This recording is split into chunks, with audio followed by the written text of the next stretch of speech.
anhum. Saya akan mulai ikhwah. Abu Bakar ini beliau berada atau berasal dari suku yang masyhur, ya. Suku beliau adalah suku Taim, ya, dari kabilah yang masyhur di Arab, termasuk suku yang banyak memimpin peperangan, suku-suku yang banyak orang-orang yang pintar di situ, orang-orang yang kaya, suku yang punya peradaban yang bagus. Kabilah Taim bin Murrah bin Ka'ab ini, ya, mereka juga dulu waktu di Mekah di zaman jahiliyah khusus mengurus masalah diat. Diat ini apa namanya, denda, ya, upeti yang harus dibayar kalau ada pelanggaran-pelanggaran. Maka semua orang Mekah kalau melanggar, membunuh orang misalnya atau melanggar satu peraturan di Mekah, mereka membayar ke sukunya Abu Bakar, ya, suku Taim ini, lalu mereka lah yang membayarkan kepada keluarga yang tertimpa musibah. Dan Abu Bakar ini adalah kepala suku Taim. Jadi memang dia bukan orang biasa ini. Kepala suku itu, suku Taim yang terkenal tadi. Nama Abu Bakar sebenarnya adalah Abdullah. Namanya adalah Abdullah. Ya, jadi ini Abu Bakar sebenarnya yang terkenal, ya. Makanya para ulama mengatakan secara histori, ya, walaupun itu bukan sebuah pegangan, semua 4 khulafaur rasyidin namanya dimulai dengan Ain, gitu kan. Jadi Abu Bakar namanya Abdullah, datang setelahnya Umar, datang setelahnya Uthman, datang setelahnya Ali, gitu kan. Jadi sebenarnya di masjid-masjid itu banyak yang ditulis, walaupun ditulis sebenarnya tidak boleh, ya. Tapi kalau orang tulis, semestinya ditulis namanya Abdullah. Nanti dalam kurung Abu Bakar, mestinya seperti itu, sehingga orang tidak lupakan namanya yang sebenarnya. Namanya ada Abdullah bin Abi Kuhafah. Abi Kuhafah ini nama ayahnya, ya, nama ayahnya, ya. Uthman bin Amir, Uthman ibn Amir. Dan saya mohon maaf, pernah saya sampaikan di salah satu pengajian saya, sudah diupload di YouTube. Saya keliru pada saat mengatakan, dan semoga Allah ampuni saya pada saat itu, ya. Saya sempat mengucapkan Abu Kuhafah tidak sempat masuk Islam, gitu kan. Padahal sebenarnya Abu Kuhafah sempat masuk Islam, dan ada riwayat sahih yang saya temukan bahwasanya Abu Kuhafah di akhir hidupnya di pembebasan kota Mekah sempat digendong oleh Abu Bakar, lalu Abu Bakar menuntunnya di depan Nabi SAW untuk syahadat, dan dia sempat Islam, ya, radhiyallahu anhum ajma'in. Dan ini memang karena saya kemarin kekurangan informasi, tapi insya Allah semoga Allah ampun. Dan ini bukan aib, ikhwah, ya. Perlu ambil pelajaran juga dalam majelis ilmu. Kalau seseorang itu salah, dia mengatakan maaf saya salah, saya keliru, dan diperbaikin. Itu sebenarnya yang benar. Karena kalau kita biarkan hanya karena kesombongan, hanya karena ego, akhirnya kita bukan penuntut ilmu sebenarnya. Ya, orang semua bisa salah, mengaku oh ya saya salah, mohon maaf saya keliru, lalu lurus datang kepada jalan yang benar. Itu yang benar. Penuntut ilmu memang begitu. Jadi ada saatnya mereka bisa mengakui kesalahannya dan memang membenarkan kalau mereka benar menyampaikan hujah yang ada, gitu kan. Jadi Abu Kuhafah radhiyallahu anhu meninggal dalam keadaan Islam. Abu Kuhafah ini namanya adalah Uthman bin Amir. Uthman ibn Amir. Ini namanya ayahnya Abdullah atau Abu Bakar radhiyallahu anhum. Dan ibunya bernama Ummul Khair, julukannya, ya, Ummul Khair panggilannya, dan namanya adalah Salma binti Sakhar bin Amir. Salma binti Sakhar bin Amir, ya. Sebelum masuk Islam, Abu Bakar ini namanya adalah Abdul Ka'bah. Abdul Ka'bah, pernah dipanggil Abdul, jadi hambanya Ka'bah, gitu kan. Ini ada alasannya, gitu kan. Jadi pada saat ibunya, jadi ada dua, ada di sini ibunya pernah, ya, di suku ibunya itu pada saat Abu Bakar belum lahir, selalu kalau ada anak laki-laki pasti lahir dalam kondisi cacat, ya. Sebelum Abu Bakar lahir beberapa waktu ini, kalau ada yang lahir bayi-bayi pasti cacat atau memang dari hasil yang tidak sah, gitu kan. Atau kalau ada laki-laki lahir normal maka meninggal masih bayi. Maka ibunya bernazar, Ummul Khair bernazar, kalau seandainya Allah karuniai dia lahir anak laki-laki, dia akan menamakan Abdul Ka'bah, artinya dia akan abdikan kepada Ka'bah itu, ya, sebagai tanda, ya, pengabdiannya kepada Allah Subhanahu wa taala. Kemudian juga dia memiliki nama yang lain yaitu Atiq. Dan Atiq juga ini berselisih ulama tentang sebab dikatakannya Atiq. Tapi yang paling kuat ada yang mengatakan Atiq itu artinya sebenarnya muharrar, ya, muharrir, yang terbebaskan, gitu kan. Ada yang mengatakan tadi kisah ibunya itu yang sukunya tidak ada yang melahirkan anak laki-laki, lalu dia mengatakan kalau anak ini lahir normal selamat, saya akan bebaskan dan saya akan seperti diserahkan kepada Ka'bah. Ada yang mengatakan juga karena putihnya warna kulit beliau radhiyallahu anhu, maka dikatakan Atiq, terbebaskan dari warna hitam, gitu kan, kulitnya. Tapi yang paling kuat adalah pendapat yang menggunakan hadis yang sahih, di mana Nabi SAW memang pernah mengatakan kepada para sahabat pada saat sahabat lagi pada ngumpul, maka kata Nabi SAW, siapa yang ingin melihat orang yang terbebaskan dari api neraka, atikum minan nar, falyanzur ila hadzal rajul, maka dia lihat ke orang ini, ditunjuklah Abu Bakar. Semenjak itu kata Aisyah radhiyallahu anha dalam hadis Bukhari, Abu Bakar juga dipanggil dengan Atiq. Atiq. Kalau Abu Bakar, Bakar ini bukan nama anaknya ya, bukan nama anaknya, tapi Bakar ini dari kata-kata Bakkara yubakkiru, yang artinya awal-awal waktu, ya itu. Yang dari awal dikatakan Abu Bakar karena dia awal masuk Islam, orang termasuk yang awal masuk Islam. Jadi biasanya kan kalau dia punya anak maka dikatakan Abu Fulan ya, tapi ini bukan Bakar nama anaknya, tapi ini karena dia baru masuk Islam dan karena dia orang yang pertama dari kalangan laki-laki dewasa masuk Islam, maka dikatakan Abu Bakar. Ini sebab dinamakan Abu Bakar. Sementara dari sisi khalqiyah ya, sisi khalqiyah itu ciptaan fisiknya, disebutkan Abu Bakar ini orangnya kurus gitu kan, badannya kurus. Kemudian beliau memiliki kulit yang berwarna putih, serta beliau memiliki tinggi yang sedang ya. Aisyah memberikan gambaran urat-urat di tangannya terlihat ya, karena kurus badannya radhiyallahu anhu. Tapi kita akan lihat nanti bagaimana perannya, dan kita ambil dari kenapa kita sebutkan ciri fisiknya ini agar kita lihat ternyata fisik bukan jadi tolok ukur. Bukan jadi tolok ukur dalam Islam. Bisa orang itu kecil, bisa orang itu cacat, bisa itu orang mungkin di mata manusia kecil, tapi di mata Allah Azza wa Jalla besar. Abdullah bin Mas'ud radhiyallahu anhu pernah naik di atas sebuah pohon kurma dalam hadis Bukhari, kemudian karena kurus sekali Abdullah bin Mas'ud itu. Jadi kurusnya itu antara tulang sama ototnya sama yang tersirat dari dagingnya itu hampir sama karena kecil sekali gitu kan. Waktu dia naik di atas pohon kurma, Abdullah bin Mas'ud, Anda selalu dengar hadisnya diriwayatkan oleh Abdullah bin Mas'ud, sahabat yang mulia. Kita mungkin tidak tahu fisiknya, ternyata kurus sekali. Dia naik di atas sebuah pohon, ikhwas sekalian, kemudian ada angin menyingkap bajunya. Ya, sedikit kelihatan betisnya, maka para sahabat sempat tertawa spontan, bukan niat ingin mengolok ya, karena tiba-tiba lihat orang kok kurus sekali gitu. Mereka tertawa. Lalu Nabi SAW, itu dari situ Nabi SAW mengatakan, apakah kalian tertawa dengan dua betisnya Ibnu Mas'ud? Demi zat yang ubun-ubunku dalam genggamannya, maksudnya demi Allah, dua betisnya Ibnu Mas'ud di timbangan hari kiamat lebih berat daripada gunung Uhud.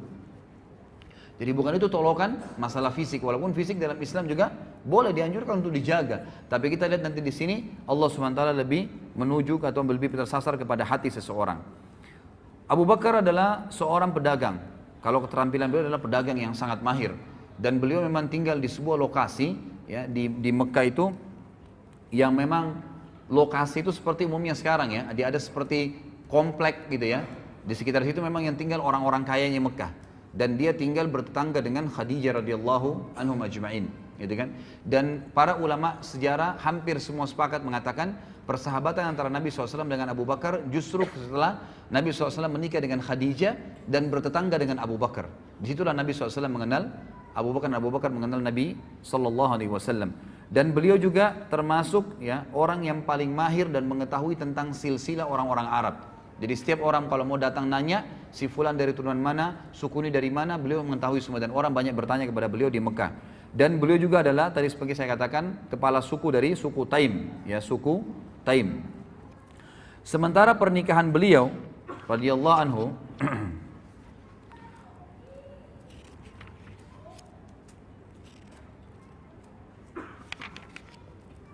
pernikahan Abu Bakar radhiyallahu anhu itu ada dua wanita yang dinikahi di masa jahiliyah dan ada dua yang dinikahi di dalam Islam, gitu kan? Tapi semuanya masuk Islam, termasuk yang dua dari Mekah. Yang pertama dinikahi oleh beliau adalah Qutailah binti Abdul Uzza, dan sempat melahirkan dua anak. Dari Qutailah ini lahir dua anak yang bernama Abdullah dan Asma. Abdullah bin Abi Bakar dan Asma binti Abi Bakar. Asma binti Abi Bakar ini yang nanti nikah dengan Zubair bin Awam, dan akhirnya punya anak Abdullah ibn Zubair yang dikenal dengan Dzatun Nitaqain, yang merobek bajunya ya, selendangnya kemudian dibuat untuk membungkus bekal untuk membawa memakan untuk Nabi SAW dan Abu Bakar ayahnya ke Gua Thur, gitu kan? Itu ada kisah sendiri tentunya. Tapi ini Asma, jadi dua anak dari istri yang pertamanya. Kemudian beliau menikah setelah itu ya dengan Ummu Rauman binti Amir bin Uwaimir. Ya. Ummu Rauman ini melahirkan juga dua anak, Abdurrahman dan Aisyah. Jadi ini dari istri keduanya Abu Bakar radhiyallahu anhu. Dan Aisyah ini tentu kita sudah tahu ya, masuk Islam dari awal, kemudian juga menikah dengan Nabi SAW. Tapi Abdurrahman punya kisah sendiri. Abdurrahman ini tidak langsung masuk Islam. Bahkan Abdurrahman sempat ikut bersama orang-orang Quraisy, gitu kan, di perang Badar. Di perang Badar. Dan pada saat dia masuk Islam setelah itu dia mengatakan pada ayahnya, wahai ayahku, waktu perang Badar saya tahu kau mencariku. Jadi ternyata Abu Bakar di perang Badar mencari anaknya. Anaknya yang pertama dia mau bunuh karena dalam keadaan kafir, gitu kan.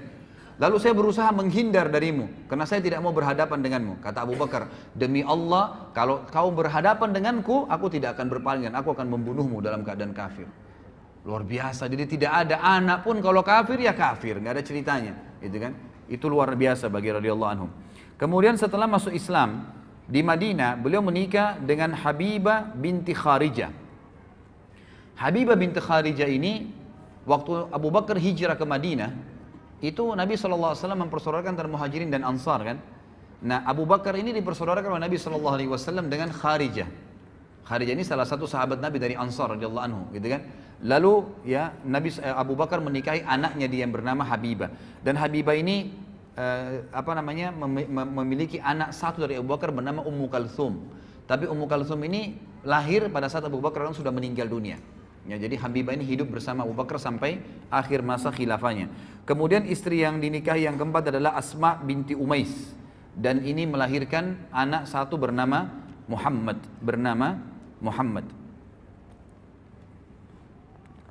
Sekarang kita masuk kepada julukan. Ya. Kenapa beliau diberikan Siddiq? Ya, apa sebabnya dapat julukan Siddiq? Ya. Di sini khilaf diantara ahli sejarah tentang masalah julukan Siddiqnya. Tapi umumnya ya dikatakan bahwasanya Siddiq ini disebabkan karena beberapa kejadian bersama Nabi SAW.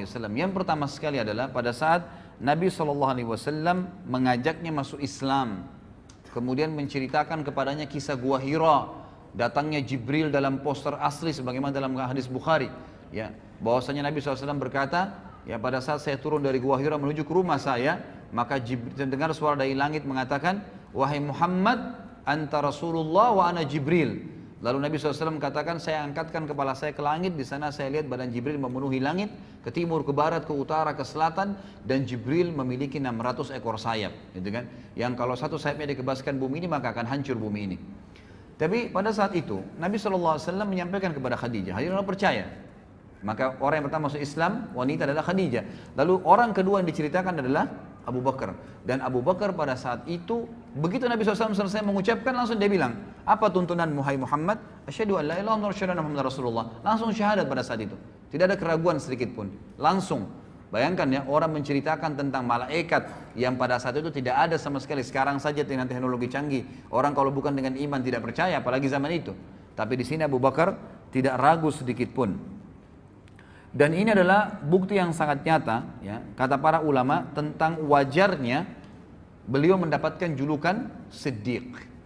Karena Siddiq itu artinya adalah mempercayai informasi yang datang dari Allah dan Rasulnya, dan yang kedua mengamalkannya. Kita mulai misalnya dari poin pertama. Jadi ada dua bukti nyata Siddiq itu harus ada pada diri seseorang, mempercayai semua apa yang disampaikan oleh Allah dan Rasulnya, sebagaimana sabda Nabi SAW di dalam hadis yang sahih, ma da'utu ahadan ilal islami illa kanat indahu kabwa wa nazar wa taraddad illa ma kana min Abi Bakr bin Abi Kuhafa ma aqamah hina zakartuhu lahu wa ma taraddada fi. Tidak ada seorang pun yang aku tawarkan Islam kecuali kadang-kadang masih ada pertanyaannya, kadang-kadang masih ada pertimbangannya, kadang-kadang masih ragu, kecuali Abu Bakar. Ya di sini pertanyaan juga wajar. Khadijah waktu diceritain tentang Gua Hira masih bertanya, gitu kan? Yang lain masih bertanya. Ada orang masih mempertimbangkan, besoknya baru datang syahadat, lusanya baru datang syahadat, gitu kan? Atau orang yang menolak, ragu, kecuali Abu Bakar bin Abi Kuhafa. Maka dia tidak menunggu sedetik pun, sesaat pun. Pada saat aku tawarkan Islam dan aku tentang Gua Hira, dia langsung mengikuti dan mengimaninya. Ini berarti ciri siddiq yang pertama. Artinya kalau antum mau jadi orang siddiq, harus antum yakin Allah dan Rasulnya ada dan benar, serta itu jadikan patokan hidup. Yang kedua, ya, kata para ulama, patokan utama orang menjadi siddiq yang Abu Bakar tunjukkan adalah tadbiq al-haq wa nashrihi. Kalau tadi yang pertama adalah sidqu Allah wa Rasuluh. Jadi mempraktekkan kebenaran yang telah Allah dan Rasulnya sampaikan dan menyebarkannya. Buktinya Abu Bakar radhiyallahu anhu pada saat beliau pertama masuk Islam, baru syahadat nih. Dengarin cerita dari Nabi SAW. Baru kalau kita sekarang mungkin ikut pengajian lah. Apa yang beliau lakukan? Pulang ke rumahnya duduk-duduk, nunggu berita. Dari Nabi SAW belum pulang ke rumahnya langsung nyebarin Islam. Kayak antum dari pengajian langsung ketemu teman, telepon. Tadi saya dari pengajian, tadi dibahas masalah ini, tadi ada hadis ini, diceritain. Habis telepon teman yang satu, telepon lagi teman yang satu, mungkin 10-20 teman diteleponin sama dia, diceritain. Pernah gak antum berpikir begitu dari pengajian? Gitu kan? Kadang-kadang akhirnya ngomongnya yang lain, tidak disebarkan. Maka Abu Bakar apa? Setelah syahadat dengan Nabi SAW, detik itu juga langsung menebarkan Islam. Dan ikhwas sekalian, dari 10 orang yang dijamin masuk surga, 6 orang, berarti 7 dengan Abu Bakar ya. Jadi cuma 3 orang yang bukan. 6 orang masuk Islam di tangannya Abu Bakar. Yang dijamin masuk surga nih, gitu kan? Tangan masuk di tangannya beliau. Yang pertama adalah Uthman bin Affan. Nanti pada saat kita bahas Uthman bin Affan, berapa banyak pahalanya Uthman bin Affan ini. Luar biasa, nanti fadilahnya kita akan sebutkan. Dan masuk Islam di tangan Abu Bakar berarti semua perbuatan Uthman diambil pahalanya oleh Abu Bakar. Kemudian Abdurrahman bin Auf. Siapa yang tidak kenal kisahnya luar biasa. Nanti akan kita bahas juga kisahnya. Luar biasa perannya dalam Islam. Dan ini orang-orang yang terpercaya sampai ditunjuk oleh Nabi SAW. Abu Bakar di surga, Umar di surga, Uthman di surga, Abdurrahman bin Auf di surga. Ditunjuk gitu kan, karena perilakunya. Kemudian Talha bin Ubaidillah juga termasuk yang masuk surga. Kemudian Sa'ad ibn Abi Waqqas yang masuk surga. Az-Zubair bin Awam yang masuk surga. Abu Ubaidah bin Jarrah yang mati syahid di perang Mu'tah, gitu kan, juga masuk Islam di tangan Abu Bakar radhiyallahu anhu. Ini luar biasa nih. Dan kata ahli sejarah yang lebih luar biasa lagi, Abu Bakar ini seorang pedagang. Dan orang pedagang ini, gitu kan, dia tidak pernah, dia selalu khawatir. Misal gini, antum lagi, coba pertemukan gini, kasus sederhana aja. Antum lagi dagang, lagi rame pedagang datang, gitu kan. Apa pembeli, mohon maaf, pembeli lagi rame datang ke toko anda. Kemudian azan.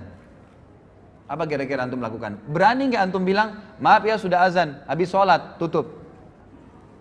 Ada pembeli 10, masing-masing mau beli 1 juta. 10 juta masuk duit. Kira-kira bisa nggak? Hah? Ini contoh kecil saja. Ya. Jadi kalau pada saat azan tiba, berhenti, maaf ya, sudah azan, saya mau berhenti, tutup.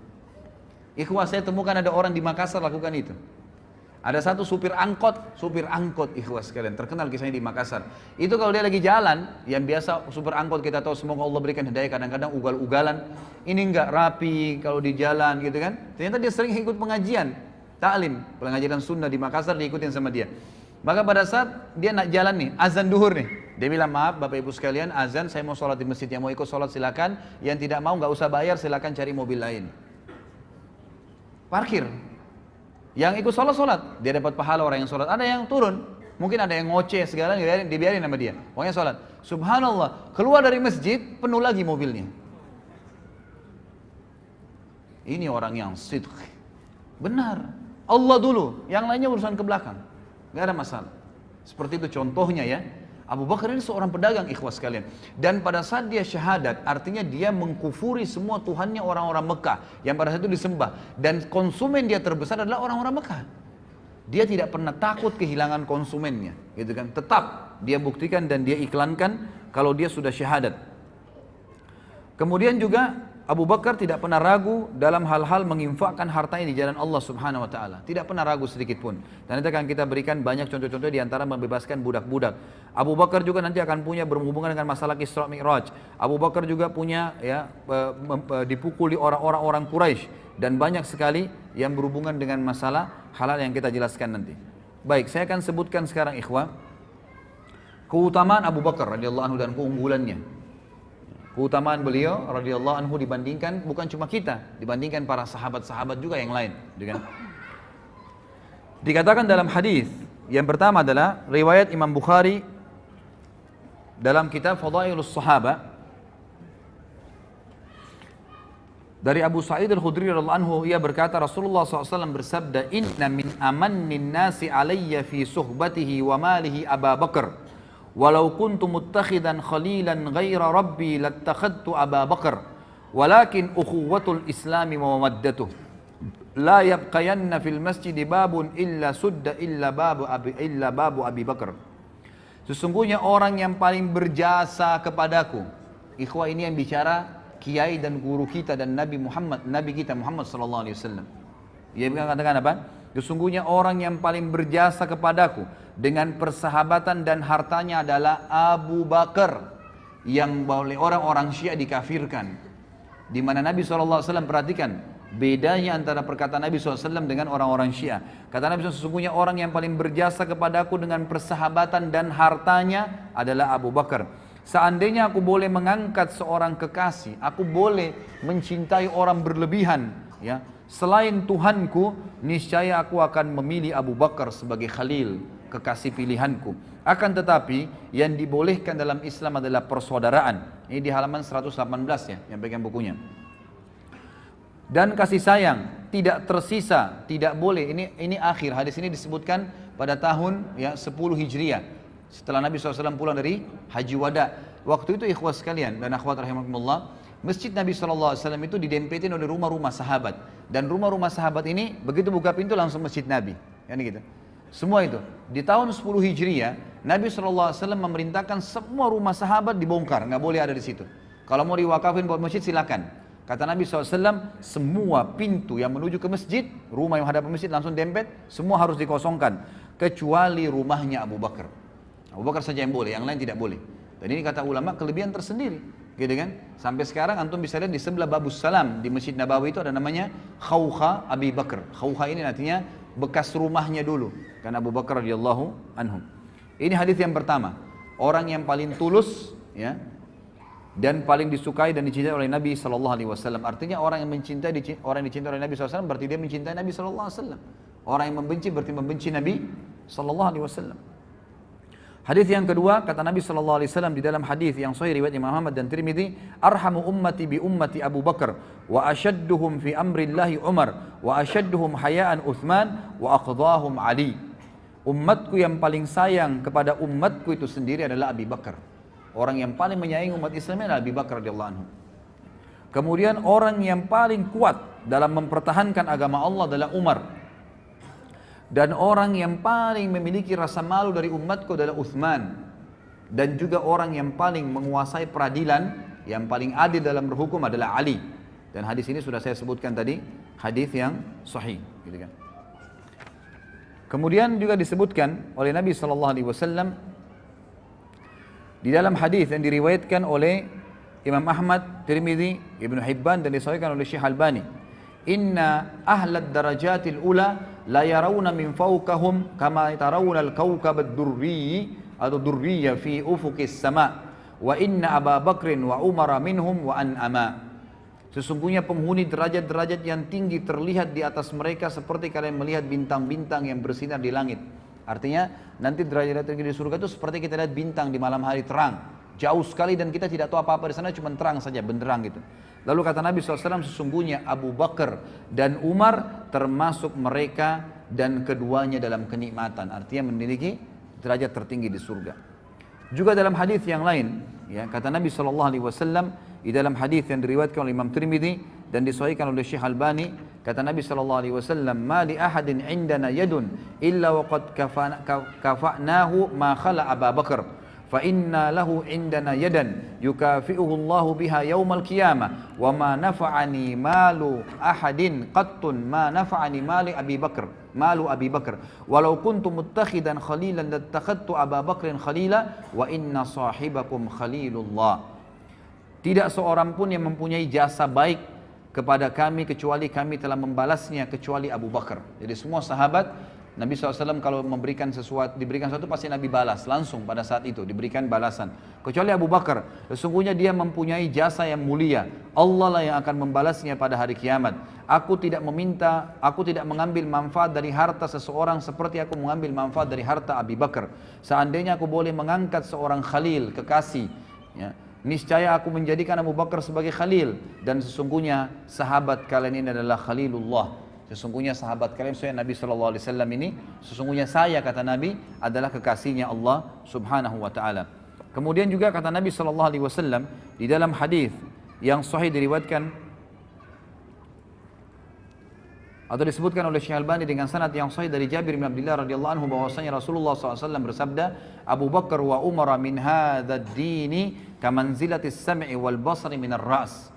Abu Bakar dan Umar dalam agama ini kedudukannya seperti pendengaran dan penglihatan bagi kepala. Abu Bakar dan Umar bagi umat ini kedudukannya seperti pendengaran dan penglihatan bagi umat ini. Kita bisa tahu ya, kita bisa bayangkan kalau pendengaran dan penglihatan, artinya Nabi SAW membahasakan, ini bahasa kiasan. Siapa yang mau penglihatannya benar, pendengarannya benar, ikuti Abu Bakar dan Umar. Selesai. Ya, itu maknanya. Kemudian juga Nabi SAW berkata dalam hadis Ibnu Mas'ud, ya, diriwayatkan oleh Imam Tirmidzi dan Ibnu Mas'ud, disahihkan oleh Syekh Albani. Ibnu Mas'ud berkata radhiyallahu anhu bahwasanya Rasulullah SAW bersabda, iktadu billadaini min ba'di min ashabi Abi Bakar wa Umar. Teladanilah dua orang setelah peninggalku nanti, ya, dari sahabatku, itulah Abu Bakar dan Umar. Jadi banyak sekali penyampaian dari Nabi SAW seperti ini. Kemudian juga hadis yang lain, Nabi SAW dalam hadis diriwayatkan oleh Imam Tirmidzi dalam Kitabul Manaqib dan Syekh Albani juga menyebutkan dalam sahihnya, dalam silsilah hadis sahihah, bahwasanya Ali radhiyallahu anhu, ya, berkata, suatu hari aku bersama Nabi, aku melihat Nabi SAW, ya, bahwa pada suatu hari Nabi SAW melihat ke arah Abu Bakar dan Umar dan aku sedang berada di sebelahnya. Ini halaman 121 ya. Maka beliau bersabda, hadani, Nabi SAW bersabda dan Ali mendengarkan. Ali ini yang selalu ditokohkan satu-satunya oleh orang-orang Syiah. Kalau ahli sunnah menokohkan Ali dan semua sahabat radhiyallahu anhum ajma'in, gitu kan. Tapi ini bantahan terhadap mereka. Dalam hadis Tirmidzi dan hadis sahih, kata Nabi SAW, Ali mendengarkan, dan Ali radhiyallahu anhu meriwayatkan hadis ini, berkata, pada saat Nabi melihat Abu Bakar berkata, hadani sayyida kuhuli ahlil jannah minal awwalina wal akhirin illa nabiyyina wal mursalin la tukhbirhuma ya Ali. Dua orang ini adalah sayyid, hulu, orang-orang dewasa penduduk surga dari kalangan orang-orang terdahulu dan orang-orang yang akan datang kemudian, kecuali para nabi-nabi dan rasul. Artinya setelah nabi dan rasul, dari pengikut semua nabi-nabi sebelum Muhammad SAW, sahabat-sahabatnya Nabi Nuh, Nabi Lut, Nabi Isa, Nabi Musa, semua sahabat-sahabat mereka itu semua masih di bawahnya Abu Bakar dan Umar. Karena ini adalah di surga, ya, sebagai pemimpin seluruh penduduk surga dari kalangan orang terdahulu dan orang yang akan datang, kecuali para nabi-nabi dan rasul. Jangan katakan hal tersebut, hai Ali, kepada mereka berdua. Jadi Nabi SAW mengatakan kepada Ali agar tidak menyampaikan kepada Abu Bakar dan Umar. Allahu alam hikmahnya apa, tapi yang jelas seperti itu. Kemudian hadis yang lain riwayat Imam Tirmidzi dan disahihkan oleh Syekh Albani juga, Nabi SAW menjamin bagi Abu Bakar dan sahabat yang lain surga. Beliau bersabda, dari Abdurrahman ibn Auf, beliau mengatakan, aku mendengarkan Nabi SAW bersabda, Abu Bakar fil jannah, wa Umaru fil jannah, wa Uthmanu fil jannah, wa Aliyun fil jannah, wa Talhatu fil jannah, wa Zubairu fil jannah, wa Abdurrahman ibn Auf fil jannah, wa Sa'ad bin Abi Waqqas fil jannah, wa Sa'id bin Zaid fil jannah, wa Abu Ubaidah fil jannah. Abu Bakar di surga, Umar di surga, Uthman di surga, ini jaminan semua, ya. Ali di surga, Talha di surga, Zubair di surga, Abdurrahman ibn Auf di surga, Sa'ad bin Waqqas di surga, Sa'id bin Zaid di surga, dan Abu Ubaidah bin Jarrah di surga. Kemudian juga Nabi SAW telah bersabda kepada Abu Bakar, ya, dan ini disebutkan, diriwayatkan oleh Imam Tirmidzi dan dikatakan oleh beliau hadisnya hasan sahih. Abdullah bin Umar berkata radhiyallahu anhuma, ia berkata, sesungguhnya Rasulullah SAW bersabda kepada Abu Bakar, anta sahibi alal haud wa sahibi fil ghar. Engkaulah adalah sahabatku di haud, di telaga nanti. Maksudnya orang yang paling pertama menemani Nabi SAW untuk menunggu umat Muhammad SAW. Dan sahabatku di gua. Dan kata para ulama hadis, artinya Abu Bakar tanpa hisab, dia sudah menunggu di haud bersama Nabi SAW. Kemudian pengarang buku Tuhfatul Ahwadhi yang terkenal ya, mengatakan sabda Nabi SAW, engkau adalah sahabatku di Haud, yakni telaga Al-Kautsar, dan sahabat kedua yang di gua Thur, tempat keduanya bersembunyi pada saat mereka hijrah ke Madinah. Pernah juga terjadi, disebutkan di dalam hadis di halaman 123, footnote nomor 26, diriwayatkan Imam Bukhari dan Abu Daud dan juga Imam Tirmidzi. Waktu Nabi SAW naik ke atas gunung Uhud, ya, kemudian bersama dengan Abu Bakar, Umar dan juga Uthman. Lalu goncanglah Uhud itu. Pada saat terjadi perang Uhud ya, Nabi SAW dan para sahabat berlindung di atas gunung Uhud. Ya. Kemudian goncang gunung Uhud, maka Nabi SAW menyentakkan kakinya sambil berkata, Uthbut Uhud, fa innama alaika nabiyyun wa siddiqun wa syahidan. Tenanglah wahai Uhud, di atasmu ada seorang nabi, seorang siddiq, Abu Bakar, dan 2 orang yang syahid. Maksudnya Umar dan Uthman radhiyallahu anhum ajma'in. Tentu ini cukup banyak ya, cukup banyak hadis-hadis yang berhubungan dengan fadilah beliau radhiyallahu anhu, dan ini juga tidak bisa saya sebutkan semua, gitu kan. Yang jelas di sini kita bisa melihat atau mengambil bagaimana Abu Bakar itu punya kedudukan di mata Nabi sallallahu alaihi wasallam. Ada di antara riwayat yang saya pilihkan adalah pernah terjadi di dalam riwayat yang sahih. Ini disebutkan oleh Imam Bukhari di dalam bab Al-Fadail. Maksudnya Fadail Sahabat ya. Dari Abu Darda lalu berkata, aku sedang duduk bersama Nabi SAW, tiba-tiba Abu Bakar datang terpongo-pongo, ya, atau tergopo-gopo, sambil memegang ujung kainnya, sampai lututnya sedikit terlihat. Maka Nabi SAW bersabda, sahabat kalian sedang menghadapi masalah penting. Yaitu Nabi SAW sedang duduk dengan sahabat-sahabat Nabi yang lain, tiba-tiba Abu Darda meriwayatkan, Abu Bakar datang dan tergopo-gopo, bergesa-gesa, sambil mengangkat bajunya karena buru-burunya gitu. Lalu Nabi SAW berkata, sahabat kalian, maksudnya Abu Bakar yang sedang datang ini lagi ada masalah. Maka Abu Bakar mengucapkan salam lalu berkata, ya Rasulullah, antara aku dengan Ibnu Khattab, maksudnya Umar bin Khattab, ya, terjadi sesuatu. Aku terlanjur mengucapkan kalimat yang seakan-akan menghinanya, gitu kan.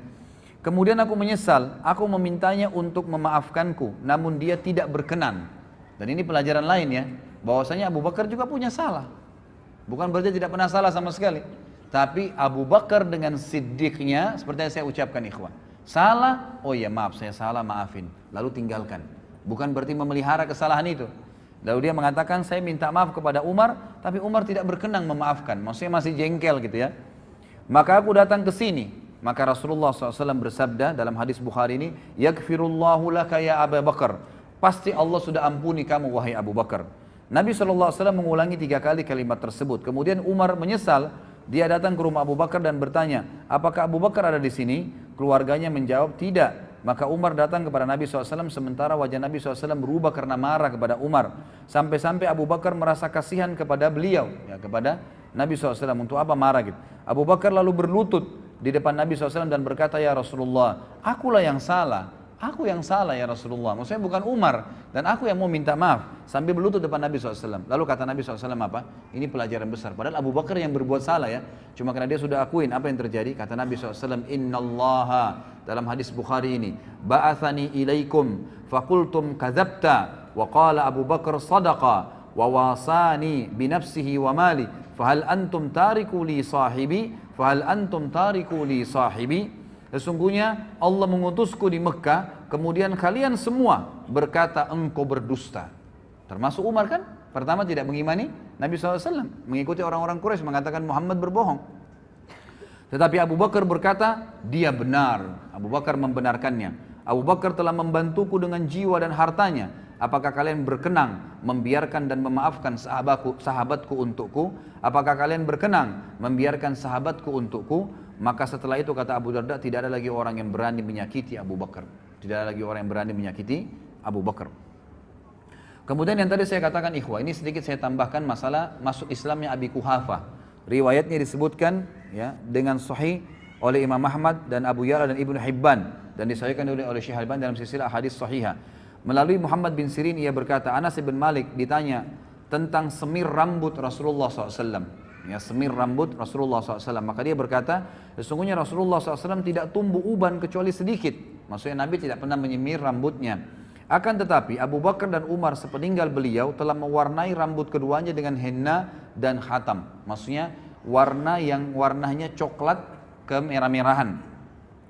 Anas berkata, Abu Bakar membawa ayahnya Abu Kuhafa kepada Rasulullah SAW pada hari pembebasan kota Mekah. Abu Bakar menggendongnya hingga dia meletakkannya di depan Rasulullah SAW. Maka Rasulullah SAW berkata kepada Abu Bakar, seandainya engkau membiarkan orang tuamu di rumah, niscaya kami akan datang kepadanya. Maksudnya Nabi SAW bilang kepada Abu Bakar, gak usah kamu repot-repot gendong ayahmu, kamu panggil saya akan datang Abu Bakar, gitu kan? Biarin dalam rumah, di rumahnya.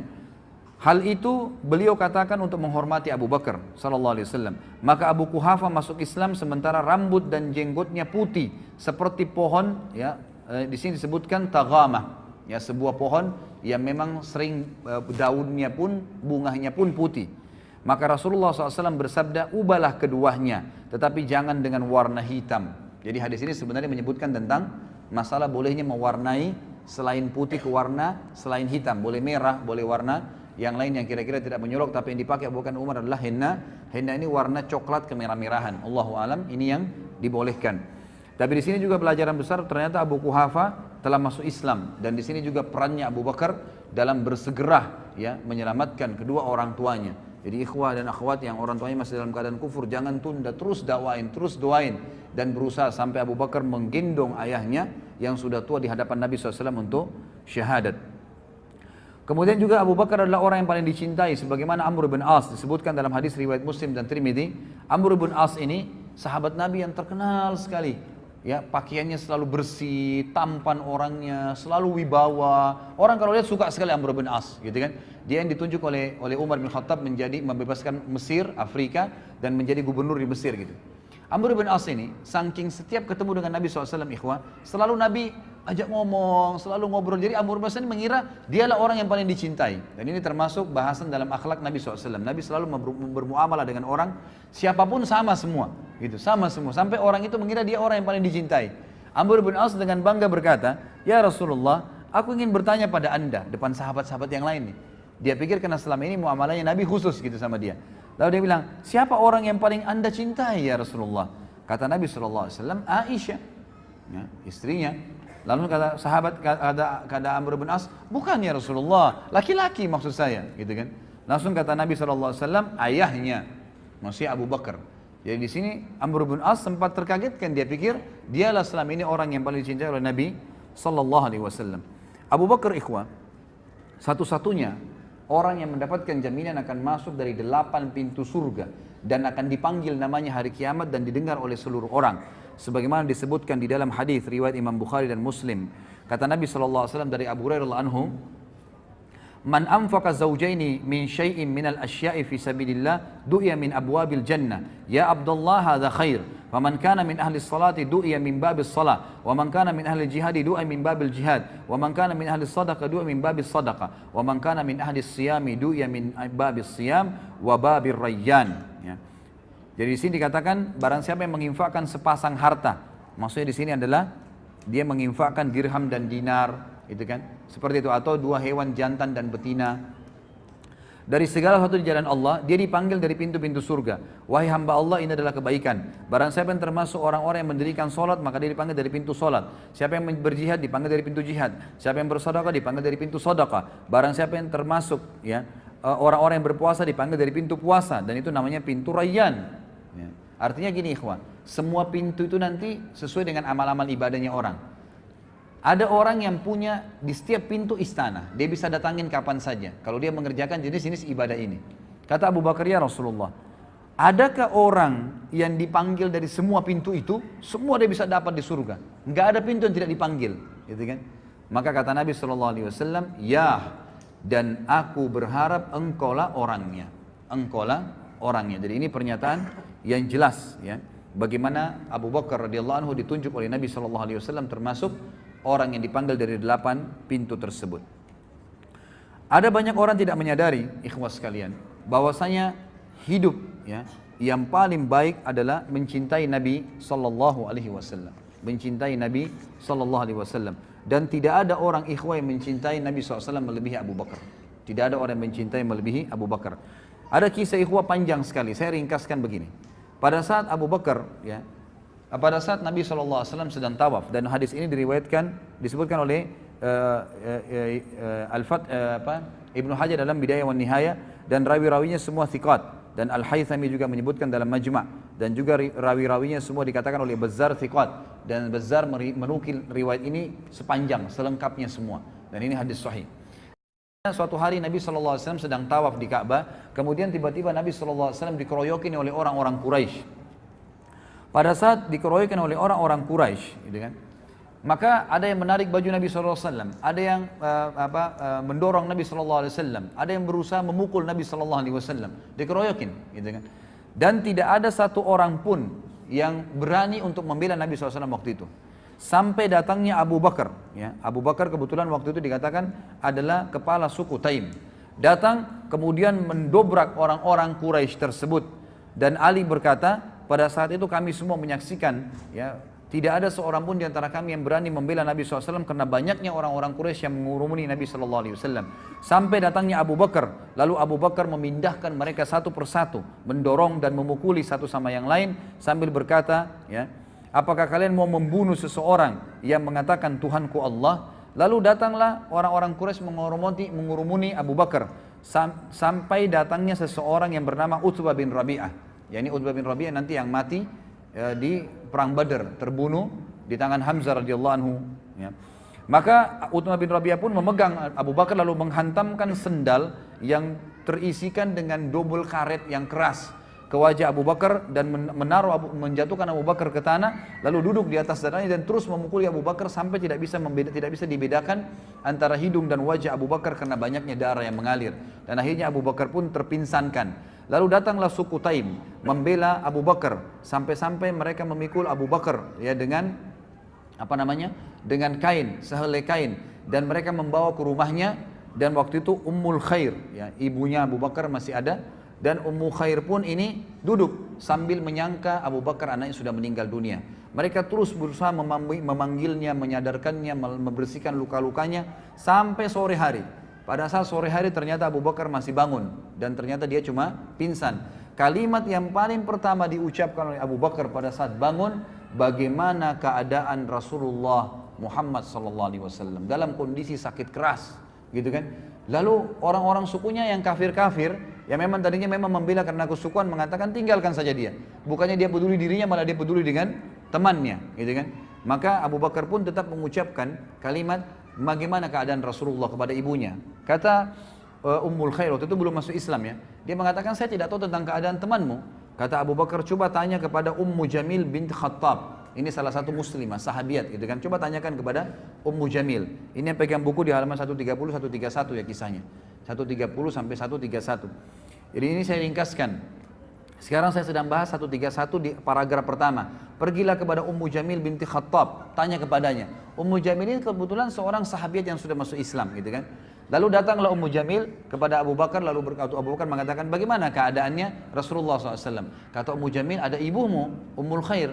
Kata Abu Bakar, tidak ada masalah, sampaikan saja. Maka Ummu Jamil mengatakan, dia dalam keadaan baik. Maka Abu Bakar pun mengatakan, Alhamdulillah. Ya. Kemudian Abu Bakar pada saat sudah bisa bangun sedikit saja, beliau disuruhkan makan oleh Ummul Khair, ibunya. Beliau mengatakan, demi Allah saya tidak akan makan sampai saya mengetahui tentang keadaan Rasulullah Sallallahu Alaihi Wasallam, sampai saya bertemu dengan beliau. Maka Ummul Khair pun ibunya dan Ummu Jamil meminta Abu Bakar agar bersabar dulu sampai orang-orang selesai bubar semua, ya, karena ini keadaan tadi tegang, dikeroyokin, ya, orang berkelahi pada saat itu. Setelah itu keduanya memikul Abu Bakar sampai di depan Nabi SAW, dan pada saat tiba di sana Rasulullah SAW pun mencium Abu Bakar, ya, mencium Abu Bakar, dan kaum muslimin menyaksikan masalah tersebut.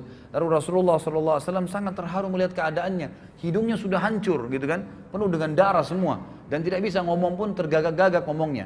Lalu berkata, ya, Abu Bakar, tidak ada apa-apa ya Rasulullah, aku tidak apa-apa demi ibu dan ayahku tebusannya. Maksudnya biasa orang-orang Arab mengatakan begitu, misalnya, Anda lebih bernilai daripada ibu dan ayah saya. Itu bukan sumpah, ya, tapi perkataan santun diucapkan.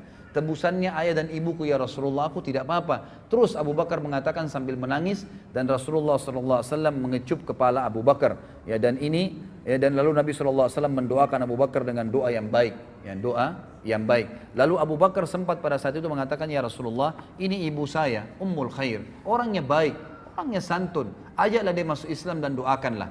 Maka Nabi SAW pun akhirnya ya mengajak masuk Islam, dan masuk Islamlah Ummul Khair pada saat itu. Masuk Islam ibu Abu Bakar, jadi ibu dan ayahnya masuk Islam. Tapi di sini diangkat oleh penulis buku, judulnya khusus tentang bagaimana cintanya Abu Bakar kepada Nabi SAW, dengan bukti dalam keadaan sakit pun tidak mau makan, tidak mau minum, ya dalam kondisi berdarah semuanya, tetap dia membela Nabi SAW dan mendahulukan melihat beliau, memastikan keadaannya baru beliau mau makan dan minum. Kemudian juga ada di sini disebutkan ada perilaku Abu Bakar yang kata beliau tidak bisa digambarkan lagi dengan kata-kata.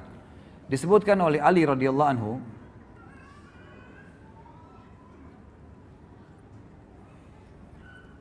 riwayat ini disebutkan dalam Tarikh Khulafa halaman 37. Athar, ya, sebuah athar yang sahih. Ali radhiyallahu anhu berkata, sungguh aku telah melihat Rasulullah SAW dikerumuni oleh orang-orang Quraisy. Sebagian mendorong beliau dan sebagian lagi mengoyak-ngoyak badan beliau. Mereka berkata, engkaulah orang yang menjadikan Tuhan-Tuhan yang banyak menjadi Tuhan yang satu. Ali berkata, demi Allah, tidak seorang pun dari kami berani mendekat selain Abu Bakar. Dia mendorong sebagian dari mereka, menyingkirkan sebagian dari mereka, dan memukul sebagian lagi. Dia berkata, celakalah kalian. Apakah kamu akan atau kalian membunuh orang-orang, ya, seseorang yang dia mengucapkan Tuhanku Allah, sebagaimana disebutkan dalam surah Ghafir ayat 28. Kemudian Ali mengangkat jubah yang dipakainya, dia menangis sampai jenggotnya basah. Maksudnya Ali menangis pada saat menceritakan kisah ini. Kemudian berkata, aku bertanya kepada kalian dengan nama Allah, apakah seseorang laki-laki beriman dari keluarga Fir'aun lebih baik daripada Abu Bakar? Mana yang lebih baik? Kan dalam Al-Quran diceritakan, ya, ada keluarganya Fir'aun yang menyembunyikan imannya. Tapi itu dianggap orang yang beriman pada saat itu. Ali mengatakan, siapa yang lebih baik menurut kalian? Yang disebutkan orang yang beriman dari keluarga Fir'aun yang menyembunyikan imannya atau Abu Bakar? Mereka terdiam. Maka Ali berkata sambil menangis, mengapa kalian tidak menjawabku? Demi Allah, satu saat maksudnya kalau kita sekarang sedetik saja dari Abu Bakar lebih baik daripada 1000 waktu-waktu atau saat dari laki-laki yang beriman dari keluarga Fir'aun. Laki-laki itu menyembunyikan imannya, sementara Abu Bakar mengumumkan imannya. Abdullah bin Umar juga berkata, pada saat Nabi SAW sedang berada di halaman Ka'bah, Uqbah bin Abi Mu'aid datang lalu mencengkram pundak Rasulullah SAW dan melilitkan kainnya di leher Rasulullah SAW. Dia mencekik beliau dengan kuat, maka datanglah Abu Bakar, dia mencengkram pundak Uqbah dan menyingkirkannya dari Rasulullah SAW sambil berkata, dan ini turun menjadi ayat. Perkataan Abu Bakar turun menjadi ayat. Surah Ghafir ayat 28, A'udzu billahi minasyaitonir rajim, ataqtuluna rajulan ay yaqula rabbi Allah wa qad ja'akum bil bayyinati min rabbikum. Apakah kalian mau membunuh seorang laki-laki yang berkata Rabbku adalah Allah, padahal sungguh dia telah datang kepadamu dengan bukti-bukti yang nyata dari Rabb kalian. Di sini juga penulis mengatakan tidak pantas bagiku membuka rahasia Rasulullah SAW. Jadi ada sebuah kasus terjadi waktu Hafsah binti Umar. Tahu Hafsah siapa, ya? Siapa Hafsah? Hah? Siapa? Istri Umar. Istri Rasulullah SAW, anaknya Umar, ya. Hafsah binti Umar, salah satu ummahatil mu'minin, itu janda dia. Waktu suaminya meninggal, namanya Khunais ibn Huzaifah As-Sahmi. Ini salah satu sahabat yang mulia dari Madinah, ya, yang meninggal dunia, wafat di Madinah pada saat itu. Dia dari Mekah tapi meninggal di Madinah. Lalu Umar berkata, mohon maaf tadi sebelumnya riwayat yang saya katakan kisah tentang Abdullah bin Umar menceritakan itu, turunnya surah Ghafir ayat 28 itu footnote-nya diriwayatkan Imam Bukhari, ya. Kemudian yang sekarang ini adalah kisah Hafsah binti Umar. Waktu meninggal suaminya, Khunais bin Huzaifah As-Sahmi, maka Umar berkata, aku menemui Uthman bin Affan dan aku menawarkan kepadanya untuk menikahi Hafsah. Dan dia menjawab, aku akan fikirkan. Beberapa malam kemudian Uthman datang menemuiku dan berkata, saat ini aku belum niat untuk menikah lagi. Jadi di sini kita ambil pelajaran, ikhwah. Umar bin Khattab nanti kita bahas di masa hidupnya beliau. Beliau juga sangat faham dan beliau menjalankan bahwasanya orang soleh itu kesolehannya bisa terwariskan kepada anak turunannya. Ya, jadi bisa mewariskan kepada anak keturunannya. Dan ini dilakukan, ini difahami oleh para sahabat sehingga mereka saling menikahkan satu sama yang lain. Umar menikahkan nanti anaknya dengan Nabi Shallallahu Alaihi Wasallam. Abu Bakar menikahkan anaknya dengan Nabi Shallallahu Alaihi Wasallam, gitu kan? Kemudian Umar menikahi anaknya Ali. Ali dinikahkan dengan anaknya Nabi Shallallahu Alaihi Wasallam dan seperti itu. Utsman menikah dengan kedua anak perempuan Nabi SAW. Jadi memang ini menikahkan anak perempuan dengan orang saleh ini satu hal yang luar biasa dalam agama, harus difahamin. Waktu Hafsah jadi janda, selesai masa iddahnya, Umar sudah keliling. Dan Umar bukan datang kepada anak-anak muda. Waktu itu Hafsah kata ahli sejarah masih muda. Umurnya masih ya mungkin 20-an tahun, 22 tahun, masih muda. Umar bin Khattab bukan cari anak-anak bujang, anak-anak muda dari sahabat. Didatangi Utsman bin Affan yang waktu itu sudah punya istri, gitu kan, dan sudah punya anak. Dan memang dia sudah berumur, tapi datangi. Kenapa? Karena kesolehannya Utsman. Dan Utsman menolak waktu itu, mengatakan saya tidak punya hajat. Lalu Umar pun berkata, aku mendatangi Abu Bakar As-Siddiq. Lalu aku berkata, jika engkau berkenan, aku akan menikahkan kamu dengan Hafsah. Dan ini juga riwayat ini menjelaskan riwayat ini hadis sahih ya. Ini diriwayatkan, ini disebutkan di dalam Sahih Bukhari ya. Imam Bukhari dilihat di footnote nomor 41 ayat halaman 134 ya. Di sini ulama mengatakan bukan aib seorang ayah menawarkan anak perempuannya kepada orang saleh, gitu kan? Itu bukan aib. Sebagaimana bukan aib juga seorang muslimah, mukminah menawarkan dirinya kepada orang yang mukmin, tapi dengan cara-cara syar'i. Sebagaimana wanita mukmin yang menawarkan dirinya kepada Nabi Sallallahu Alaihi Wasallam. Karena memang mengejar iman itu satu poin yang penting ya, satu poin yang penting. Jadi itu boleh kita kejar. Jangan terbalik. Kita sekarang mengejar orang-orang malah yang rusak. Ya, mohon maaf yang tiap hari telanjang, tiap hari dipegang oleh laki-laki, itu yang dikejar oleh laki-laki kita sekarang. Dianggap karena ini cantik, ini segalanya dan seterusnya. Seakan-akan orang mukmin tidak ada yang cantik. Ini keliru. Ya kan gitu. Ini pemahaman yang keliru. Dari sini kita bisa lihat bagaimana boleh seorang mengejar iman dari orang yang lain. Maka Abu Bakar pun kata Umar terdiam. Dan aku ya lebih baik menerima perkataan jawaban dari Abu Bakar daripada Abu Bakar diam. Maka saya pun merasa tersinggung Umar waktu itu. Kenapa kok diam? Minimal seperti Utsman mengatakan saya nggak bisa misalnya gitu kan. Tapi dia diam. Lalu beberapa malam kemudian ternyata datanglah lamaran Nabi SAW kepada Hafsah. Lalu Umar pun menikahkannya. Di hari pernikahan Nabi SAW dengan Hafsah, Abu Bakar baru berkata kepada Umar begini. Apakah kamu tahu, wahai Umar, bukankah kau sudah tawarkan Hafsah kepada saya? Kata Umar, benar. Apakah kamu tahu kenapa saya diam? Kata Umar, tidak. Kata Abu Bakar apa? Yang menghalangiku untuk memberikan jawaban kepadamu atas permintaanmu itu adalah karena aku mengetahui bahwasanya Rasulullah SAW telah menyebut nama Hafsah.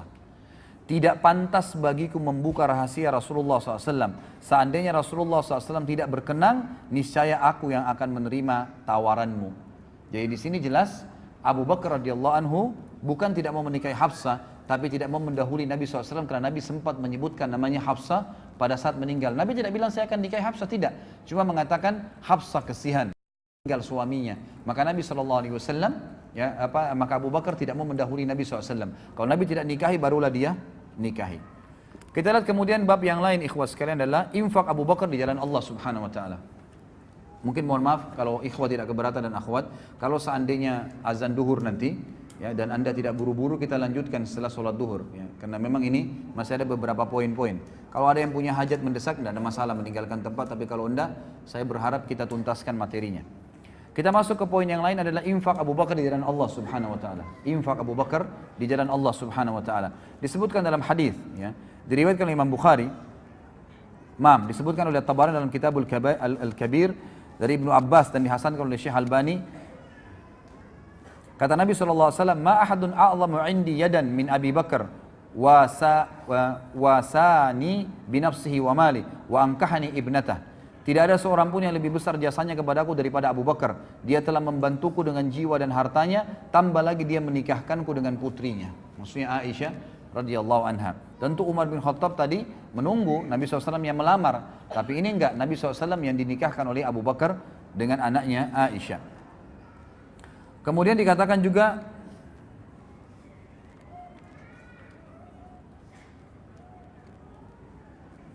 firman Allah Subhanahu Wa Taala di dalam surah Al-Lail ayat 17 sampai 21 disepakati oleh para ulama, mayoritas ahli tafsir, ya, sebagaimana Imam Qurtubi menukilnya, mengatakan ayat ini turun kepada Abu Bakar radhiyallahu anhu dan ini merupakan keutamaan untuk beliau. Turun firman Allah Al-Lail 17 sampai 21 bunyinya a'udzubillahi minasyaitonirrajim wa sayujannabuhal atqa alladhi yu'ti malahu yatazakka wa ma li ahadin 'indahu min ni'matin tujza illa ibtigha'a wajhi rabbihil a'la wa la sawfa yarda. Dan akan dijauhkan darinya neraka. Maksudnya Abu Bakar khusus sendiri, orang yang paling bertakwa di kalangan sahabat Muhammad yang menginfakkan hartanya jalan Allah untuk membersihkan dirinya dan tidak ada seorang pun memberikan suatu nikmat pahalanya yang harus dibalasnya, tapi dia memberikan semata-mata karena mencari wajah Allah yang maha tinggi dan niscaya kelak dia pasti akan mendapatkan kesenangan atas balasan tersebut. Umar bin Khattab juga mengatakan di dalam hadis riwayat Abu Daud di halaman 137 bahwasanya pada saat Nabi SAW memerintahkan sedekah, maka aku mengumpulkan hartaku dan hari ini dia berkata aku coba mendahului Abu Bakar karena selama ini Abu Bakar selalu mendahuluiku, maka aku pun membawa setengah hartaku. Pada saat aku tiba di sisi Nabi SAW, aku menemukan Abu Bakar sudah datang, gitu kan? Lalu aku mengatakan, ya Rasulullah, ini setengah hartaku, aku infakkan di jalan Allah. Kata Nabi SAW, baik yang kamu lakukan, baik yang kamu lakukan. Tapi Abu Bakar telah mengalahkanmu. Maka Umar berkata, apa yang Abu Bakar keluarkan ya Rasulullah? Kata Nabi SAW, Abu Bakar membawa seluruh hartanya, seluruh hartanya. Lalu Umar berkata, apa yang ditinggalkan untuk keluarganya? Ya. Kata Nabi SAW, dia telah menjawabku dan mengatakan, aku meninggalkan Allah dan Rasulnya. Ya, dari riwayat ini menjelaskan Abu Bakar itu kalau berinfak tidak pernah ya menghitung-hitung ya. Dalam arti kata apa yang sedang ada di tangan. Misal gini, antum lagi datang penawaran untuk bantuan. Ini cirinya Abu Bakar ya. Misal kita mau nyumbang nih, mau nyumbang sesuatu. Pada saat datang permintaan, ya, misalnya fakir miskin minta sesuatu, tolong bantu saya belum makan, saya butuh 10.000 rupiah, misalnya disebutin. Maka 10.000 itu dikasih langsung. Begitu cirinya. Jadi apa yang dia miliki dikasih semua. Pada saat itu bukan diambil semua yang dia miliki dan dia tabung pun tidak. Di rumahnya, dimanapun, tapi yang dia siapkan pada saat itu langsung dikasih semua oleh Abu Bakar, itu cirinya. Gitu kan. Jadi ada kesalahpahaman kadang-kadang dengan ikhwah, seakan-akan Abu Bakar menghabiskan semua. Karena disebutkan dalam beberapa riwayat yang lain yang sahih, Abu Bakar masih punya kebun-kebun, punya pendapatan-pendapatan dari penjualan, gitu kan, yang ada. Jadi bukan seluruh harta diambil, dijual pun semua kebunnya, enggak. Tapi yang ada siap pada saat itu, pada hari itu semua dikeluarkan di jalan Allah Subhanahu Wa Taala. Abu Bakar juga dinafikan oleh Nabi SAW dari beliau, ya, kesombongan, dan dipastikan beliau tidak sombong dalam hidupnya. Sebagaimana kita sudah jelas hadis, ya, yang sahih, dan hadis ini diriwayatkan Imam Bukhari. Abdullah bin Umar berkata radhiyallahu anhu bahwasanya Rasulullah SAW bersabda, man jarra thawbahu khuyala lam yandurillahu ilaihi yaumal qiyamah. Siapa yang menjulurkan pakaiannya karena sombong, niscaya Allah tidak akan melihat kepadanya pada hari kiamat. Lalu Abu Bakar berkata, wahai Rasulullah, kadang-kadang saya kalau lagi sholat, ya, atau saya lagi jalan, maka baju saya melorot, ya, sarung saya, ya, pakaian bawah saya melorot karena kurusnya beliau radhiyallahu anhu. Maka Nabi SAW mengatakan, memastikan, innaka lasta tasna'u dzalika khuyala. Sesungguhnya engkau tidak termasuk orang yang melakukan karena kesombongan. Jadi dalil ini memang sahih riwayat Bukhari, tapi banyak orang salah faham, ikhwah dan akhwat sekalian. Mereka mengatakan tidak ada, ini menandakan orang kalau isbal, celananya atau pakainya di bawah mata kaki, nggak apa-apa, yang penting tidak sombong. Ini salah pemahamannya. Dan ini sudah kita jelaskan di dosa-dosa besar. Anda bisa lihat di YouTube dosa besar saya lupa berapa, tapi yang jelas membahas tentang masalah isbal. Jadi ada hadis yang melarang, ya, mengatakan semua yang di bawah mata kaki adalah di api neraka, itu umum, sombong atau tidak. Dan juga ada hadis yang mengatakan 3 orang yang paling berat sisanya hari kiamat adalah termasuk orang yang musbil, gitu kan? Ini tidak disebutkan karena sombong. Kalau sombong, maka double dosanya. Selain masuk neraka, juga Allah akan murka kepadanya. Allah akan murka kepadanya sebagaimana dijelaskan dalam hadis Bukhari. Jadi hadis ini tidak boleh dijadikan hujah bahwasanya tidak apa-apa orang isbal, yang penting tidak sombong. Keliru, gitu kan? Ini keliru, dan ini ada panjang lebar sudah saya jelaskan, bisa dilihat di YouTube. Abu Bakar radhiyallahu anhu selalu di depan dalam mengerjakan kebajikan, ikhwah. Tidak pernah menunda. Jadi pada saat ada kesempatan apapun, orang lagi minta, kadang-kadang syaitan bisikin kita itu masih kuat, itu anak pinjaman, itu begini, minimal kita nggak infak. Pokoknya siapapun yang minta kasih dulu pada saat itu, kecuali ahli maksiat kita tidak berikan bantuan. Di dalam hadis yang sahih disebutkan perilaku Abu Bakar yang sangat mulia. Diriwayat Imam Bukhari, diriwayatkan Imam Bukhari, kata Nabi SAW, saya langsung baca terjemahannya saja karena melihat waktu. Siapa di antara kalian yang berpuasa pada hari ini? Jadi selesai ya. Pada saat itu sebagian ulama mengatakan sholat subuh, ya, pada saat sholat subuh. Bayangkan ya, selesai sholat subuh ini terjadi, gitu kan. Kata Nabi SAW, siapa yang berpuasa pada hari ini? Abu Bakar berkata, saya. Nabi SAW bertanya, siapa ya di antara kalian yang mengantar jenazah hari ini? Abu Bakar menjawab, saya. Jadi ternyata Abu Bakar sebelum ke masjid ada jenazah yang dimakamkan sahabat dan dia menghadirinya. Kalau Nabi SAW berkata, siapa di antara kalian yang memberi makan orang miskin hari ini? Abu Bakar menjawab, saya. Ternyata pada saat menuju ke masjid ada fakir miskin lalu diberikan makanan oleh Abu Bakar. Lalu Nabi SAW, siapa di antara kalian yang menjenguk orang sakit hari ini? Abu Bakar menjawab, saya. Ternyata ya ada sahabat juga yang lagi sakit sementara menuju ke masjid. Abu Bakar mampir sebentar lalu menuju ke masjid. Jadi ini dilakukan semua sebelum sholat subuh, gitu kan? Yang luar biasa. Maka Rasulullah SAW bersabda, semua itu tidak berkumpul pada seseorang kecuali pasti dia masuk ke dalam surga. Kecuali pasti dia masuk ke dalam surga. Baik, kita tutup ikhwas sekalian sebelum duhur ini dengan peran Abu Bakar dalam masalah Isra dan Mi'raj. Ini kisah yang luar biasa. Baik ikhwas sekalian, dalam banyak riwayat, dan saya sengaja membawa ada juga Sahih Tafsir Ibnu Katsir. Buku ini juga saya sarankan ikhwan untuk dimiliki, sama penerbitnya Ibnu Katsir. Buku kita yang kita bahas ini, penerbit Ibnu Katsir ini juga, penerbit Ibnu Katsir ini Sahih Ibnu Katsir. Jadi riwayat-riwayat yang lemah, yang tidak benar mungkin sudah dikeluarkan. Jadi ini sahihnya saja. Di sini Anda bisa baca tentang tafsir surah Al-Isra ayat 1. Dan ini banyak sekali ikhwas sekalian yang tidak faham, bahkan menukil kisah yang tidak benar, seakan-akan mengatakan bahwasanya riwayat yang mengatakan ya Nabi SAW ketemu dengan Nabi Musa AS di langit itu, kemudian Nabi Musa suruh kembali lagi menghadap kepada Allah lalu diringankan dari 50 waktu sholat ke 50 ini adalah Israiliyat. Ini tidak benar. Di sini disebutkan riwayat siapa? Riwayat Imam Ahmad, riwayat Imam Muslim. Hadisnya hadis sahih semuanya, gitu kan? Termasuk waktu Nabi SAW sholat di Masjid Aqsa dan beliau menjadi imam, dan beliau mengatakan saya menjadi imam dan mengimami semua nabi-nabi pada saat itu.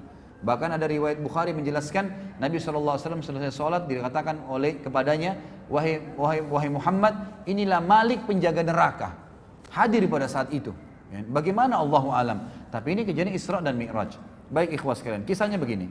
Waktu Nabi SAW pulang dari Isra dan Mi'raj, beliau mengatakan, aku sempat duduk di depan Ka'bah, diikuti dengan perasaan ya masih ya terbawa dengan kejadian yang tadi malam, kejadian yang luar biasa nih. Maka yang terjadi ikhwas sekalian, kata Nabi SAW, lewat dari hadapan saya Abu Jahal. Lalu Abu Jahal berkata, wahai Muhammad, ada apa dengan kamu? Kamu seperti orang yang bingung. Kata Nabi SAW, tadi malam datang, saya telah diperjalankan ke Palestina. Ya, saya telah diperjalankan semalam. Kata Abu Jahal, kemana? Kata Nabi SAW, ke Palestina. Gitu kan? Lalu Nabi SAW ceritain, datang kepada saya Jibril membawa burak itu adalah kuda yang berwarna putih dan bersayap, dimanapun matanya mandangin sebuah tempat, kakinya sudah tiba di sana. Lalu kemudian saya tiba di Palestina, lalu kemudian saya masuk dan saya mengikat tali kekangan kuda burak tadi dan saya masuk ke dalam. Kemudian pada saat saya masuk ke dalam, gitu kan, kemudian saya temukan pada saat itu semua nabi-nabi berkumpul. Lalu kemudian saya masuk dan menjadi imam, mensolati mereka. Saya melihat Ibrahim, dan Ibrahim paling mirip seperti saudara kalian ini, maksudnya seperti beliau sallallahu alaihi wasallam. Dan saya melihat ya, Isa yang rambutnya basah seakan-akan baru keluar dari kamar mandi. Dan saya pun melihat Musa yang berkulit kehitam-hitaman dan badannya kekar serta berbulu, ya seperti dari suku, ada satu suku Arab, saya lupa namanya, tapi disebutkan sebuah suku negara Arab, dari Jazirah Arab. Kemudian Nabi SAW menceritakan semua. Setelah itu saya dimi'rajkan ke langit. Naik langit pertama, kisahnya panjang tentunya, ketemu dengan Nabi Adam. Kemudian langit kedua Yahya dan Isa. Kemudian langit ketiga bertemu dengan Idris. Langit keempat ketemu dengan Harun. Langit kelima ketemu dengan langit keempat dengan Yusuf. Langit kelima ketemu dengan Harun. Langit keenam ketemu dengan Musa. Langit ketujuh ketemu dengan Ibrahim alaihissalam. Lalu Nabi SAW ceritakan semua sampai Sidratul Muntaha. Kemudian saya diperlihatkan begitu indahnya Sidratul Muntaha, sangat luar biasa. Kata Nabi SAW dihiasi dengan perhiasan itu seperti permata yang besarnya seperti kuping-kuping gajah. Dan kemudian Allah Subhanahu wa taala membuat Jibril berubah menjadi poster aslinya sebagai malaikat. Kemudian Allah Subhanahu wa taala ya mendatangkan ya sesuatu ke Sidratul Muntaha yang membuat semuanya menjadi terlihat indah dan tidak bisa digambarkan dengan mata. Lalu kemudian saya melihat ya cahaya yang sangat terang di mana terdengar suara Allah Subhanahu wa taala yang mengatakan, Allah Azza wa Jalla berkata kepadaku, wahai Muhammad, perintahkanlah umatmu mengerjakan 50 waktu sholat. Lalu aku pun turun. Langit ketujuh ketemu dengan Ibrahim alaihissalam. Tentu ini ada kisah panjang ya. ketemu dengan Nabi sempat ngobrol, setiap Nabi ini ngobrol Nabi SAW, diberikan salam, didoakan, begitu terus sampai langit ketujuh gitu kan. Tapi di sini kita ringkaskan cerita waktu dia pulang setelah mengambil perintah 5 waktu sholat. Langit ketujuh Ibrahim salam tidak bicara lagi, langit keenam ketemu dengan Musa. Musa bertanya, wahai Muhammad, ya, apa yang Tuhan mau perintahkan? 50 waktu sholat. Kata Musa, umatmu tidak mampu. Saya sudah praktekin pada Bani Israel. Bani Israel lebih kuat daripada umatmu tapi tidak bisa. Gitu kan? Kembalilah minta. Nabi SAW mengatakan, saya terus kembali diringankan 5 sampai tertinggal 5 waktu sholat. Dan Musa masih mengatakan berat. Lalu saya berkata, saya sudah malu dengan Tuhanku, maka saya tidak akan kembali lagi. Maka Allah SWT berfirman mengatakan, wahai Muhammad, dia 5 waktu sholat dan akan diberikan pahala 10 kali lipat. Gitu kan? Dan hadis ini hadis sahih, bisa dilihat dalam tafsir As-Surah Al-Isra, diriwayatkan oleh Imam Bukhari. Maka ikhwas sekalian, kata Nabi SAW, saya pun kemudian kembali ke Palestina, kemudian saya kembali lagi ke Mekah. Dan di tengah jalan saya melihat kafilah Quraisy yang sedang jalan dan mereka kehilangan unta. Lalu saya mengatakan, unta kalian di sana, ya di satu tempat. Lalu mereka mengikuti suaraku lalu mendapatkannya. Kemudian saya kembali ke Mekah. Ikhwas sekalian, tahu siapa yang cerita dan siapa yang diceritakan? Nabi Muhammad SAW cerita kepada siapa? Abu Jahal. Ini bukan Abu Bakar, bukan Umar, bukan sahabat yang sudah beriman. Kisah tentang Isra Mi'raj yang tadi itu ringkasnya. Mungkin masih 10 kali lipat lebih panjang dari apa yang saya sampaikan tadi. Yang panjang lebar tentang keadaan alam barzah dan seterusnya. Tapi ringkas cerita ikhwan. Abu Jahal langsung mengatakan, wahai Muhammad, kau mau ceritain gak orang Mekah kalau saya panggil mereka? Kata Nabi SAW, tentu saja. Ya, pertama kali Abu Jahal mau memanggil masyarakat Mekah mendengar dakwah Nabi SAW. Apa tujuannya? Tujuannya ternyata mengatakan, ya kata para ahli sejarah, dia ingin mempermalukan Nabi SAW. Dan dia bilang, ini cerita bohong. Dari mana ini? Ada kuda bersayap bisa terbang, Palestina perjalanan sebulan bolak-balik. Mana bisa, nggak mungkin.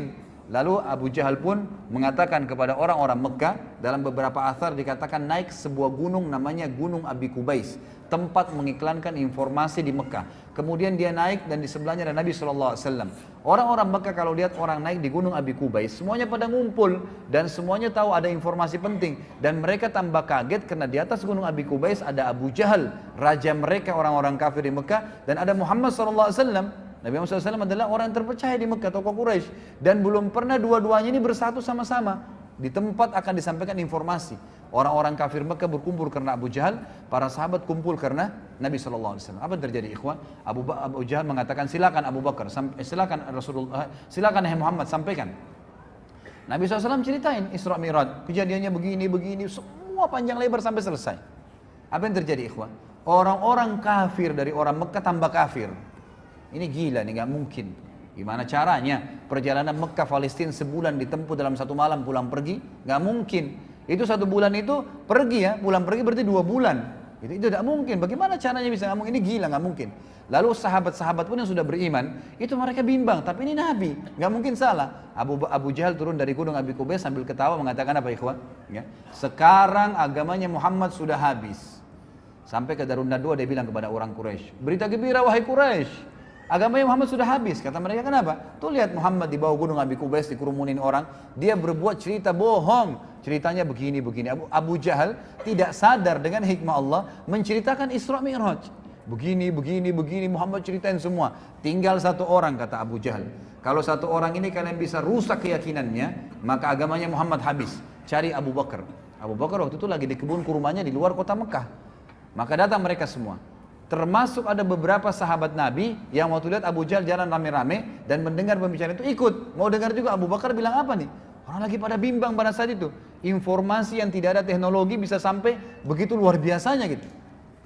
Maka sampailah pada saat itu di depan kebun di depan kebun Abu Bakar. Abu Jahal bilang begini, wahai Abu Bakar keluarlah. Abu Bakar keluar, lihat orang-orang pada ngumpul. Dan pertama kali orang-orang kafir Quraisy dengan tokoh-tokohnya semua berjalan dengan sahabat-sahabat. Tidak pernah terjadi. Langsung kata Abu Bakar, ada apa Abu Jahal? Abu Jahal bilang, teman Muhammad sudah gila. Masa dia cerita begini, cerita tentang Isra Mi'raj.